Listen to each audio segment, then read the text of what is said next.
Assalomu alaykum. Bugungi darsimiz texnologiya. Mavzumiz esa applikatsiya mozaika darslarini tashkil etish metodikasi. Reja. Applikatsiya mozaika bilan ishlash darslarini tashkil etish metodikasi. Ikkinchisi applikatsiya mozaika san'ati ta'rifi. Uchinchisi applikatsiya va mozaika san'ati haqida tushuncha. Applikatsiya bundan 2500 yil muqaddam ko'chmanchi xalqlarda paydo bo'lgan. Applikatsiya bilan kiyim, bosh, turar joy bezatilgan. Bu ishda ular teri, mo'yna, namatdan foydalanishgan. Applikatsiya turli xalqlarda turli materiallardan tayyorlangan. Masalan, yoqutlar applikatsiya ishida pistoqidan foydalanilgan, bo'yalgan po'stloqlardan qilingan applikatsiyalar bilan ular o'toqlarni bezashgan. Xanti-Mansi, Evnik va boshqa shimol xalqlari applikatsiyada teri, sukuna, mo'yna ishlatgan.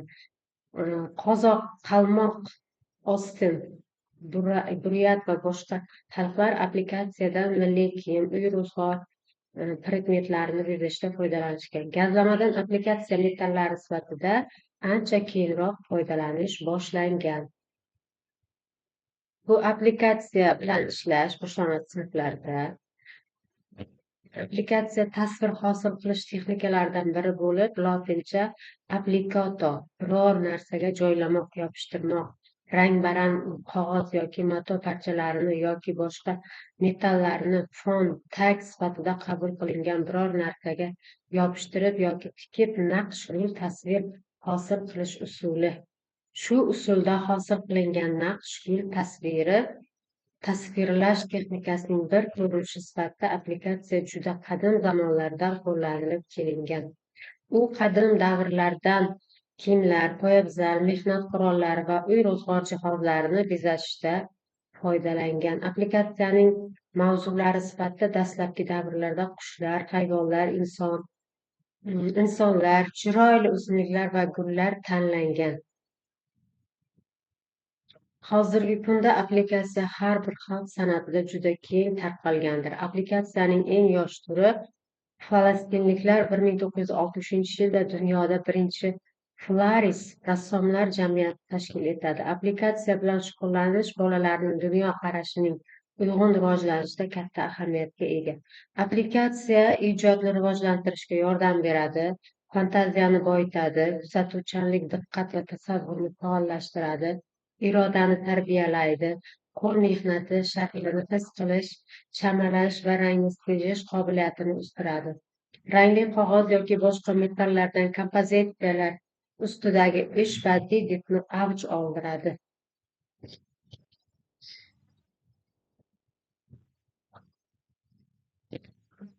O'zbek applikatsiya san'atiga to'xtalganimizda, u xalq amaliy san'atining juda ko'p sohalari bilan uyg'unlashib ketganligini ta'kidlash lozim. Applikatsiyaning alohida o'ziga xos san'at shakllari, ayniqsa Buxoro zarduzlik san'ati, suzanachilik ko'rinishlarida o'ziga xos boshqa xalqlar applikatsiya san'atidan farqli ravishda rivojlangan. Xorazm applikatsiyasiga Qurama san'atini alohida ajratib ko'rsatishimiz kerak bo'ladi. Qurama O'zbekistonning boshqa hududlarida Xorazmdagi singari rivojlangan. Xorazmda har xil matolar parchalari yoki qoldiqlaridan turli bezaklar, uy-ro'zg'or anjomlari tayyorlash qadimdan ommalashgan bo'lgan. Mana bu o'sha Xorazm o'zbek xalq amaliy san'atlaridan bu o'sha mato qoldiqlaridan birlashtirib tikilgan o'sha namunalar desak ham bo'ladi.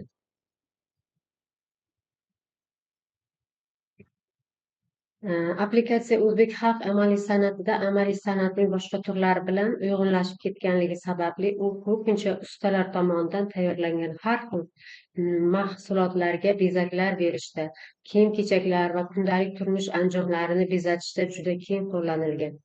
Ayniqsa, o'zbek so'zanachilari o'zining ramziy ma'nolari, undagi tasvirlarning yorqin ranglari bilan nafaqat qadimgi O'zbekiston hududida, balki savdo-sotiq rivojlangan boshqa davlatlarda ham juda yuqori qadrlangan.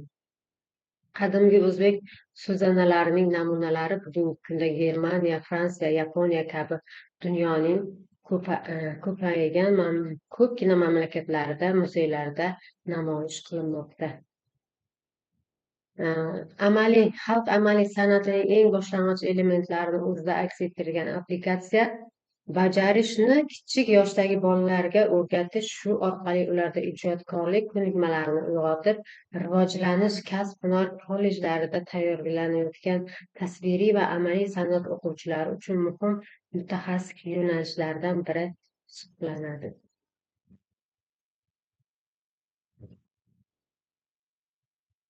Aplikatsiya badiiy asarlar yaratishning eng sodda va oson usullaridir. Bunda tasvirning realistik asosi saqlanadi. Bu aplikatsiyadan faqat bezaj maqsadidagina ko'rgazma hollar, turli o'yinlar uchun qo'llanmalar, o'yinchoqlar, bayroqlar,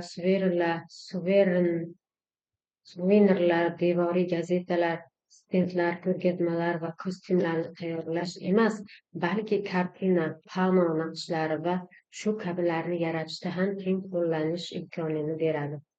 Maktabda boshlang'ich sinf yoshidagi bolalarga ta'lim berishda aplikatsiya mashg'ulotlarining, jumladan, aplikatsiya tayyorlashning noan'anaviy texnologiyalardan foydalanish katta ahamiyat kasb etadi. Aplikatsiya turlari.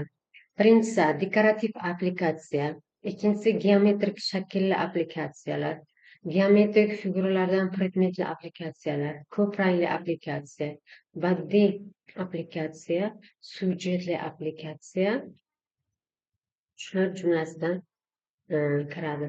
Masalan, bu rasmdagi dekorativ aplikatsiya. U naqsh gullardan tashkil topib, alohida tasvirlar, barg, shox, qo'ziqorin, qush, mashina, odam, uy va shu kabilardan tarkib topuvchi predmetli hodisa, harakatlar uyg'unligini aks ettiruvchi syujetdan iborat bo'lishi mumkin.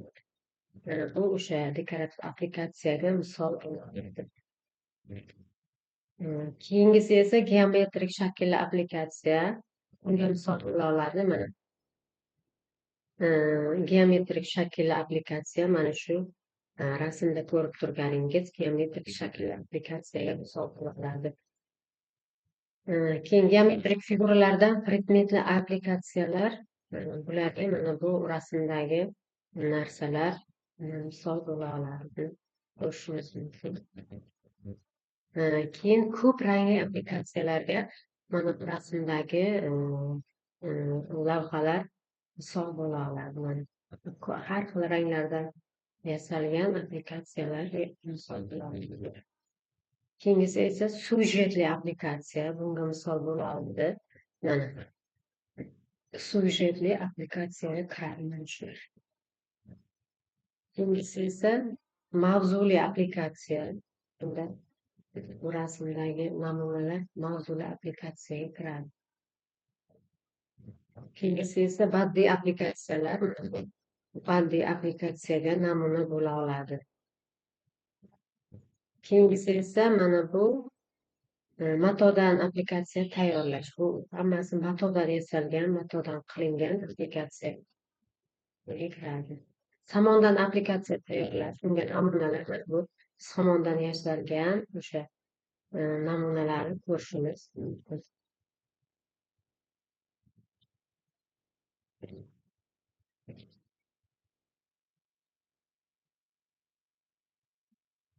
Aplikatsiya tasviriy faoliyatning bezak, syujetli shakllaridan biridir. Tasvirlarni qog'ozdan qilib yasash ma'lum uyg'unlikni yaratadi. Bunda bolalarga qo'l harakatlari, koordinatsiyasi, o'z-o'zini nazorat qilish, qog'oz va qaychida ishlashda esa texnik malakalar shakllanadi. Bugungi mavzumiz shulardan iborat. Rahmat, e'tibor